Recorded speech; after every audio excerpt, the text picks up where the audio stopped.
Yo, how's it going everyone? So it's time to talk about all of the games that I picked up and played in 2017. I'm not really gonna make this a top 10 list because a lot of these games I really can't rank them because I'm still working through them, so it wouldn't feel right to say, oh, these are all the games that I think are the best of the year. I think that a lot of the games that I've played were pretty damn good and I'd recommend them, but I feel like in order to do top 10 lists, you kind of have to finish all the games. So I don't want to be any more disingenuous than I already am when it comes to talking about games that I would recommend. So we're just going to go through all the games that I picked up pretty much from the beginning, January, up until my final purchase for the end of the year. These are all games that released in 2017. And I've gotten a pretty good variety of titles, a good assortment of genres, and in this particular year, I picked up a brand new platform, the Nintendo Switch. So I'm sure by now you have seen my Nintendo Switch collection video. You've seen all the games here. So I'm not really going to go over all of the Switch games I've played. I know you guys are looking forward to what I played in the year, but if you want to get full impressions on all of these Switch games, go check out that video so I sound less redundant. Let's move into the other titles that I haven't really done any type of video on. These are mainly my PlayStation 4 games. PS4 is my favorite console this generation. I love it so much. It's quickly rising in the ranks of my favorite systems, and I'd say it's my favorite PlayStation console. I know it's so blasphemous compared to like the PS1 and the PS2, but PS4, there's just so many freaking games to play, and the more and more developers that jump on, indie, Japanese, Western, it's just crazy, man. So we might as well start the list. The top game right here, one of my personal favorites, and I love this franchise so much that anytime I get an opportunity to pimp it out, I will. I'm of course talking about Yakuza Zero. This is not the only Yakuza game released this year. We have a second one, which I'll get to in a minute. But Yakuza Zero is a prequel title. This is a game that takes place many years before the first Yakuza title. And I honestly think that this is one of the best jumping on points in the series for a lot of people. One thing I've noticed from that Yakuza video is so many people picked up Yakuza Zero on a whim because they heard so much about this good series. I don't know if it was just the fact that the Yakuza series was still niche last generation, but something about Yakuza Zero definitely turned a lot of heads. Maybe it's because a lot more people have a PS4 now than people did had a PS3, and the Yakuza games came kind of later in the PS3's life. But this title right here is freaking awesome. Presentation-wise, it's one of the best in 2017. Whether you're talking about the story, the voice acting, just the overall scale and the scope of this game is honestly unmatched for what they're going for. I've heard some complaints that people say, oh, it's still low budget by comparison to other games and they wish that it was built more like an open world. I understand some of those issues, but the Yakuza series is not meant to be an open world. It's all about its story, it's all about its gameplay, it's about the combat and how satisfying it is. And this one right here, we have different styles of play. It's a game that you can sink so many hours into. Yakuza is not the franchise where you just want to rush into completing the entire story. You want to take your time and have fun with all the different mechanics that exist in this game, playing as two characters who play completely differently, and they have separate aspects of their day-to-day lives where they get involved in certain things like businesses and building up their businesses and their empires. This game is so much fun. You can have tons of playtime and variety coming from this title right here. So it's one of the reasons why it's my top games for the year. Now on to a game that I think I've probably put the least amount of time into compared to all the other games on this list. And it's kind of disappointing because I love this franchise ever since I was a kid. When a lot of people were hyping up Pokemon, I was always the kid in the back of the class who was like, yo, Digimon is still cool, man. I'm of course talking about Digimon World Next Order. I don't know what I expected when it came to this game. I guess I was still on the high of Digimon Story Cyber Sleuth, and I was just in such a hype mode that I gotta support all the Digimon games. So I picked this up on release, and you know, it just wasn't my cup of tea. I enjoyed the Digimon World games as a kid, but the whole aspect of training your Digimon day to day, taking care of them, cleaning up their shit, all that stuff, like the simulation sort of games, they just really aren't for me. I guess I was spoiled by Cyber Sleuth and how that was a traditional Japanese RPG. But I know there are a lot of fans of the Digimon World series, and if you like those games, I'm pretty sure you're gonna like Digimon World Next Order. But for me, myself, and I, it's kind of like one of those things that, okay, I'll buy it to support more Digimon games just so we can get Cyber Sleuth 2, which we are. It's awesome. It's coming out this, I believe it's coming out this month, right? Or maybe next month. Either way, I'm getting it day one. Now on to another game right here that I don't want to say it surprised me because that would sound pretty redundant at this point, considering I love this franchise. So if they have one dud in between a lot of great games, it's to be expected. I'm of course talking about Tales of Berseria. This is basically an apology. It's a love letter to folks who were burned by Tales of Zestiria. Yeah, that game we're not going to talk about. This thing right here is what should have launched, like a Tales game that should have launched on PS4. It's everything you love about the Tales franchise, except made better. That's the one thing I like about Tales games. They're tried and true no matter what recent game you play, whether it's Graces, Xillia, Berseria, Vesperia. You're gonna get a quality Tales experience. Personally, I feel like the series needs to make that next big step, that next big evolution. Hopefully that's what they do with the next main title, since I heard it's gonna be PlayStation 4, PC only. They're leaving the last generation behind, so thank God. But yeah, this is just another great Tales game. Yeah, Tales titles are relatively good, to say the least, so if you like Tales and you haven't played this one, pick this one up. Now this one right here, I said Digimon World Next Order was a game that I really didn't put that much time into. This one I haven't even opened because I got it as part of a buy one, get one 40% off sale. Of course, talking about Berserk in the Band of the Hawk. This is a game based off of the Berserk series, and from what I understand, it's another Muso title.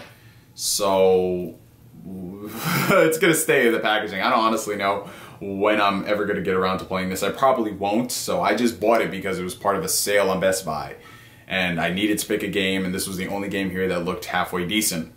So I picked this up, but yeah, I'm probably not gonna play it. So maybe I should do a giveaway of this. Would y'all be interested in, you know, me sending this out? Like, you pay for shipping, like $2, $3, and you have a copy of Berserk? I'm down with that, man, because I'm never gonna get around to it. It's still in the packaging. It's been in the packaging since like March.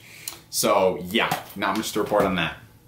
The next game right here I actually don't have because one of my friends is borrowing at the moment. He's playing through the DLC, and that game is of course Horizon Zero Dawn. Even though he borrowed it really early in the year, I actually let him borrow it when Persona 5 came out. I did put a good amount of hours into that. And yeah, Horizon is awesome, man. It's definitely a big step up from the Killzone series in every way. Killzone games, I thought they were great for what they were, but they weren't like the games I personally believed Sony needed to sell the PlayStation systems. They had great visuals, arguably good shooting mechanics. It's always still up in the air. But the story and just the scope of the Killzone games, to me, they just felt like prettier versions of Call of Duty, but they didn't have the substance of the Call of Duty franchise. So Horizon Zero Dawn just said, F all that nonsense, we're going to do something completely different. They made this open world game that, to be honest, like, I think it's one of the best well-crafted open world games this generation. I love the character of Aloy. I think she is great. I just love the crafting mechanics in the title. I love just like how they took the modern open world genre and really turned it on its head by really not doing much else different. They just made the things that are standard in the open world games actually matter. So the redundant things that you would see in like a Ubisoft title, like radio towers, you gotta go and sync to that. In Horizon Zero Dawn, it's actually interesting to do those sort of things. They actually put some meat behind it. And the story itself is pretty decent. That was something that the Guerrilla Games always struggled with, but they got new writers. And while the voice acting is kind of hit or miss, I understand what they were going for. It's still kind of odd. I definitely think a lot of you guys are going to get a kick out of Horizon Zero Dawn. I can't wait to play the DLC whenever I get around to getting the game back, which is funny because my neighbor Trent, he lives just down the street, so all I have to do is just knock, knock, knock, give me back my fucking game, nigga. I could just do that, but I don't. But you should pick up Horizon Zero Dawn. And in regards to other games that y'all should pick up, this one right here is something that honestly shouldn't be missed. I'm of course talking about Nier Automata. This title right here, man, you want to talk about one of the surprise hits of the year. Nier Automata, this, bro, I never played any Nier games. I didn't play the original Nier when it came out on PS3. I have no idea about this series whatsoever. All I know is people were hyping this game up because it was made by Platinum Games, and I thought the trailer was cool. So I picked this up when it was on sale, and Honestly, this is a game that I would pick up for full price. When I say that Platinum Games is back at the top of their game, it is so true. This is what they gave us when they were, you know, meandering around working on Scalebound and all the other crappy licensed games. This thing right here is phenomenal. Like Yakuza, the presentation, the characters, everything about this game is just a nice breath of fresh air, and it catches you by surprise because you look at this, you look at the aesthetic, and you think, yeah, I don't think I'll really get invested into this, but holy hell, it's a game that seriously takes you by surprise. The character of 2B already going down as one of the best characters in gaming. Not just the best female character, but one of the best characters. I like her. I like her aesthetic. I like everything about this game. It's a game that not only knows what it wants to be, but it's not ashamed to do the things that it does in this game. Like, they mix it up so much in Nier Automata, and I'm thankful for it, because it could have just been a standard action Platinum title such as Metal Gear Rising: Revengeance, but it wasn't, and it is so much better because of it. So definitely add Nier Automata to your top list of games for the year. And I'm sorry, I couldn't go through the entire explanation of this game without making fun of the title. I call it Nier Automata, but people have a tendency to get mad when I do that. Anyways, now moving on to a title in a franchise that is tried and true, but still fresh. We've got Uncharted Lost Legacy. Originally, this started off as, I believe, a DLC expansion for Uncharted 4. But as the development became bigger and bigger, they said, fuck it, let's put it out as its own game. It released for, I believe, $40. And yeah, it's everything you love about Uncharted except made better. And I honestly would rank this above some of the other Uncharted games in the series, such as Uncharted 1, Uncharted 3. So this ranks as my third favorite Uncharted. I love the character of Chloe. I like how she's getting a lot more to do in the series, and having Nadine as well is a good throwback. It's so weird to say that. A good throwback to Uncharted 4, a game that's almost 2 years old. But yeah, this is a nice self-contained Uncharted experience, and it proves that you don't need to have Nathan Drake to sell the game. Whether that means we're going to get more Uncharted games in the future starring other characters, maybe Sully, that would be pretty funny. I think Naughty Dog is for the most part done with the franchise after this. I would love for them to work on, you know, their Uncharted racing game, because it's only fair. They gave us a Crash racing game, they gave us a Jack racing game, so why can't we get like an Uncharted global expedition title where you race ATVs and then you race boats and then you do like paragliding or something? Tell me that wouldn't be one of the most fun games, fully multiplayer focused. It'd be so much better than the BS that they included in Uncharted 3 and 4. Anyways, next up we have another game that I literally have no idea of whatsoever. I actually got this for free when I was at PlayStation Experience. They were just handing out free games. This is Valhalla Hills Definitive Edition. Yeah, no idea what this is. I'm just reading the back of the game, and I assume this is a RPG? I don't know, because it really doesn't tell you. It says you can defeat all these enemies, conquer massive mountain landscapes. Maybe it's a strategy game, maybe it's a world-building title. It could be an RTS for all I know. But yeah, Valhalla Hills Definitive Edition with all the DLCs. Who's to say if I'll ever play it? Got it for free though. Here we have Okami HD. Not going to really spend too much time on this considering, well, you've pretty much played Okami at this point, right? Hey man, you had the opportunity to play it on the PS2, the Wii, they came out with a DS game, and then they ported it to the PS3 and PS4, so there's like 5 opportunities for you in the past to play Okami. You shouldn't skip out on this one. It's under $20, pick it up. I guarantee you, you are going to have a blast with this game, and it's a shame that we don't have a proper sequel for it. But maybe it's one of those games that just will live on forever, and every time they put out a new system like Resident Evil 4, we'll get an Okami port. I think that would be amazing. 2 titles right here that were my last pickups of 2017. I got them for $15 a pop. These weren't included in my PlayStation 4 collection video, so this is going to be a sneak peek for those of you guys who already saw that and are going to wait till the next one, which is probably going to be in like 2 years. We have Final Fantasy XII, The Zodiac Age, Final Fantasy XII Remastered, and it has a slew of upgrades, so eventually I will get to this because I enjoyed Final Fantasy XII. I honestly don't think it's as bad as people are saying it is. I think after Final Fantasy X, that kind of soured people's experience. Like, it just gave them completely different expectations of what they wanted in a Final Fantasy game. And since this was different, everyone's like, no, no, no, I don't want to touch it. But it's pretty underrated. I'd say it's like mid-tier Final Fantasy, but it's a good mid-tier Final Fantasy. Then we have Kingdom Hearts 2.8 Final Chapter Prologue. Finally picked this one up. Again, I got it for $15, which is what the game should have released at. I'm sorry guys, I'm a big Kingdom Hearts fan. Y'all know this. I've done like 30+ minute videos talking about my love for the series. But I am not a blind sheep. would have never in my wildest imagination picked this up on release for $65. Because all you're getting out of this is a remaster of Dream Drop Distance, a 2-hour prologue, and a cutscene theater. That is not worth $65 when you have games such as Final Fantasy XII, the remaster going for like what, $40, and Yakuza Zero and all these other great games. You're gonna buy this instead. And I believe this came out the same week or the same month as Yakuza Zero and Tales of Berseria. So why in the world would I pay $65? $15 though, $20, hey, I can go for that. I'll probably stream the Kingdom Hearts 0.2 thing eventually, since people want to know what I think about it. That'll be live impressions.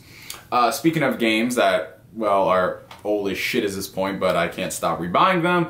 Kingdom Hearts 1.5, 2.5 HD Remix. I've been playing through a lot of this. It's the series that it'll always pick me up. I'll always love playing Kingdom Hearts, whether I'm playing the first game, second game, Dream Drop Distance, Birth by Sleep. I'll pop one in and have a grand old time, man.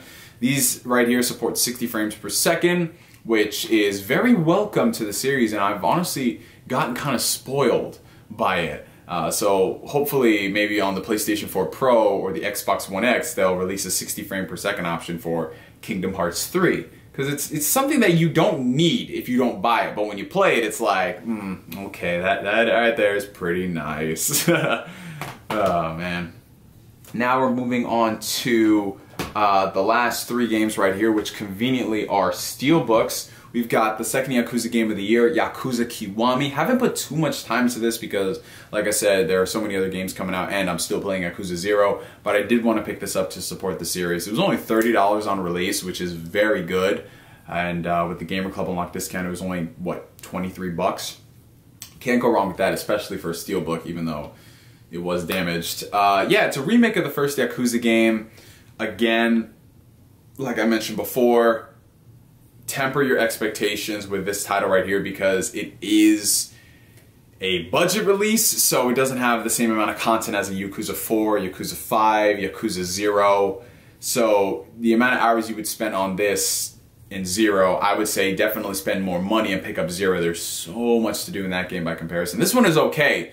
Don't get it twisted. It's fun. But it's kind of like mid-tier Yakuza titles. You know, it's not one of the GOATs.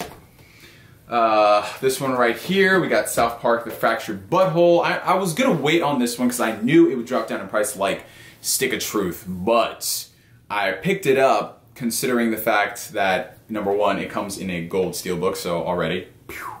Number two, it comes with the Season Pass. Number three, I had some coupons in the Best Buy Gamer Club Unlocked discount. And number four, it comes with the first game. So all that together for like $68, that's a great freaking deal, man. And whatever post-release content they put out for this, I cannot wait to play.